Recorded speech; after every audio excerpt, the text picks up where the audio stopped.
Today we are going to show you what is in store for 4 of the biggest North American cruise lines in the coming year to help you decide which line is best for you. No matter if you are a first-time cruiser or a seasoned cruiser with many sailings under your belt, this video is for you. We will not only discuss the budget considerations for each line, but we will discuss the premium features offered and what each line has planned for 2025. And let me tell you, there are some big changes coming for some of our favorite cruise lines. Let's start by having a look at Carnival Cruise Lines. Carnival has a wide variety of experiences and are more affordable than Royal Caribbean and Norwegian lines. Some of Carnival's newer ships are more modern with features such as roller coasters, water parks, and rope courses. On board Carnival ships, you can find some decent entertainment such as original shows, comedians, magicians, and musicians. The entertainment could be compared to that on MSC cruise lines. One thing that Carnival excels at is having high-energy cruise directors that get very involved in the onboard activities during the trip. Carnival has a very lively nightlife and is known by many as party ships.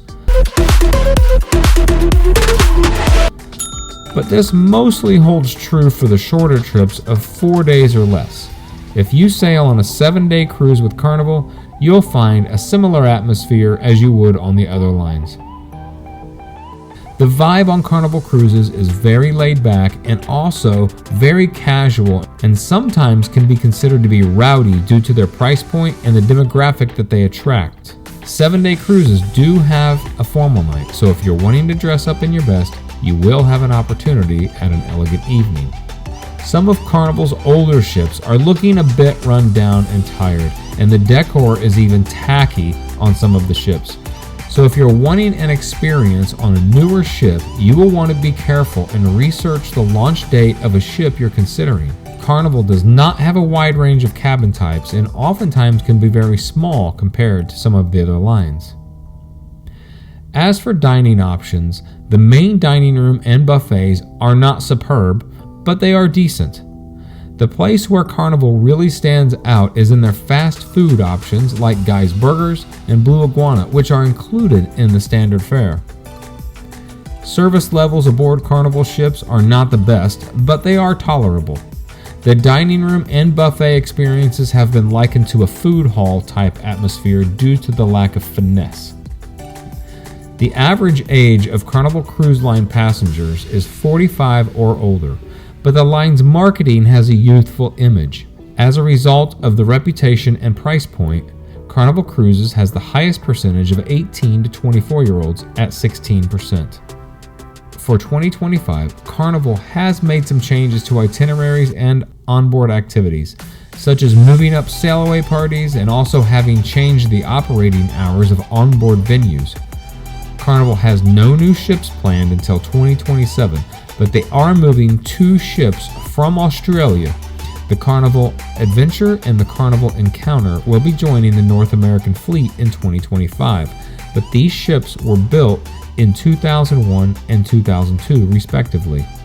These ships were previously known as the Pacific Encounter and the Pacific Adventure. Next up, we have Norwegian Cruise Line, or NCL, which is a solid choice for a family, a couples, or singles.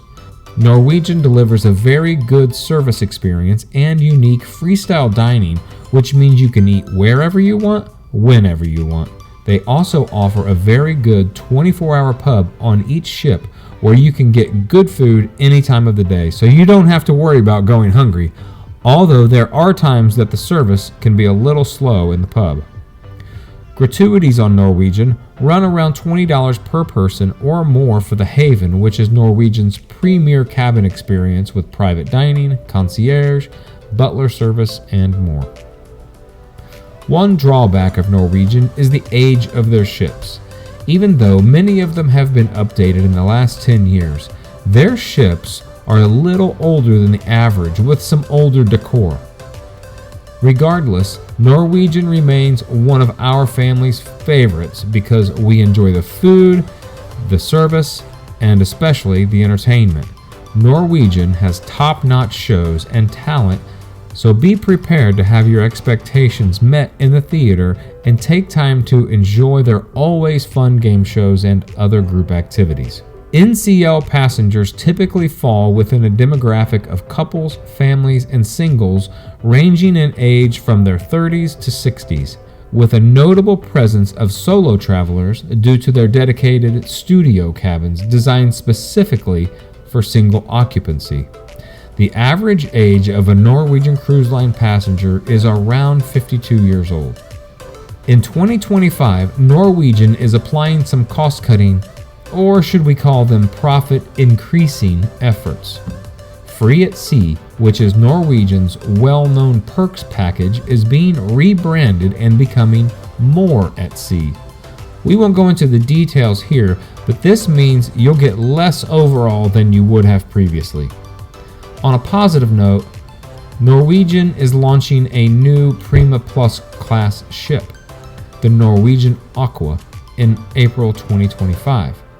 Which boasts of the world's first hybrid roller coaster and water slide, plus new gaming experiences and upgraded activities in revamped venues. We would greatly appreciate a like on this if you are finding it helpful at all. MSC Cruise Lines is my sleeper for this list. MSC has the smallest market share of any of these four lines, but they are making their mark on the North American cruise industry by offering unmatched value dollar for dollar. If you are looking for a bargain cruise but don't want to sail on an older ship, look no further than MSC. MSC Lines boast some of the most extravagant and newest fleet of ships on the sea, but also at some of the lowest prices. Not only are the standard fees cheaper with MSC, but the daily gratuities are handled differently as well. Depending on your itinerary, adults 12 and over are generally $16 a day, and children 10 to 11 run about 50% less per day. The cabins on MSC ships are spacious and comfortable and are well designed. Each time we have booked a cruise on MSC, we have booked 2 to 3 interior staterooms and are upgraded to balcony staterooms for free. If you want a premium experience, you can upgrade to the MSC Yacht Club, which is very reasonably priced as compared to other cruise lines for the same service level upgrade. The Yacht Club experience is like a ship within a ship, with private dining, private pools, your own butler, and many more premium upgrades. All of the ships in the MSC fleet are more recent builds. MSC ships boast of unique designs that are absolutely glamorous. You will find all these ships to be beautiful with European inspirations not found on any other lines. They have set themselves apart from other lines who are using much older ships that they upgrade every 20 or so years.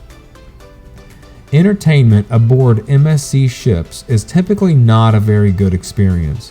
While the shows can be entertaining at times, they are generally lower budget and the talent is not at the same level as the other lines. MSC does have some good premium dining options that offer nice experiences and oftentimes will have waterfront seating. Also, there are the standard main dining room and casual buffet options on each ship, and we'll have a formal night once per week. Our main objection to the MSC dining experience is the lack of included options in the normal fare. The main dining room and buffets are the only options included in the price. All other restaurants come at an additional cost. The food quality itself is a little hit and miss, but is good overall. One big bonus for our family is that MSC serves the best pizza on the sea, and it is available every day, all day, at the buffet. If you like to have a crew member at your beck and call at every moment, MSC might not be the best option for you. One way they reduce their overall cost is by reducing staff aboard these ships. One thing we believe is worth mentioning on MSC is their private island, Ocean Cay Marine Reserve, which is one of the nicest islands we have been to. While it is very laid back and has a slow pace, you can choose to snorkel, jet ski, parasail, and more. or just sit and relax at one of the many beaches on the island. Also worth mentioning is the complimentary full buffet in the middle of the island, so you can enjoy an entire day on this beautiful Caribbean island and not spend a dime. You will find a wide range of travelers on MSC, including younger and older, family and single. One thing we enjoy is the lack of party atmosphere that you may find on the Carnival ships. MSC ships tend to be a little more low-key and relaxing. The average age of cruisers on MSC is 50 years old. MSC's newest and largest ship in the U.S., the World America, will debut in Miami in April of 2025. The ship will feature a kids and teens district, the aqua deck with pools and whirlpools, and a world promenade with panoramic views. It will also have a Luna Park arena for concert-style shows, a world theater for full-scale productions, and a panorama lounge for themed experiences. The World America will go head-to-head with Royal Caribbean's Icon of the Seas by launching out of the same port as Icon, the Port of Miami, and will offer the same 7-day itinerary as Icon. Lastly, Royal Caribbean has a large selection of ships, with the largest being the Oasis class of ships, which are overloaded with amenities and a ton of unique experiences on each ship. These ships are great for those cruisers who are not concerned with budget and more about the overall experience and getting the most into their week on the seas. These Oasis class ships may have multiple theaters, large zip lines, skydiving rooms, ice skating rinks, and many more unique features. These ships could be considered the go big or go home option for cruisers. Royal Caribbean's older ships are more laid back, less expensive, and have less options on board, but there is still plenty to do and align with the other competitors in this video. Cabins on Royal Caribbean can oftentimes be considerably larger than staterooms on other lines. They offer standard interior stateroom cabins as well as your normal balcony cabins, but if you are looking for the premium option for cabins, then you won't do better than the multi-floor suites offered in their Oasis class. These options come along with private restaurants and butlers that Royal Caribbean so lovingly calls genies. The Royal Caribbean fleet is dressed up in tasteful decorations and mostly very modern, and the Oasis class of ships are over the top. The kids clubs are very engaging and keep the kiddos busy for as long as you need. One thing Royal Caribbean is known for is their top-notch entertainment, which includes Broadway shows like Grease, Mamma Mia, Hairspray, and We Will Rock You. You will be hard-pressed to find another line that measures up to Royal Caribbean in this area. When it comes to dining, they have a massive selection of dining options, anything from casual dining rooms to high-end premium options. The dining options included with your trip are the main dining room, massive buffets, and then also some other options like a cafe and pizza shop. In addition to the non-stop action on ships, the premium fares you pay to sail on Royal Caribbean also means you will get top-notch service, but you will also pay extra gratuities for it at $18.50 per person per day for both adults and children over 2. The demographics on Royal Caribbean seem to be shifting as they are experiencing a spike in millennials and Gen Z cruisers.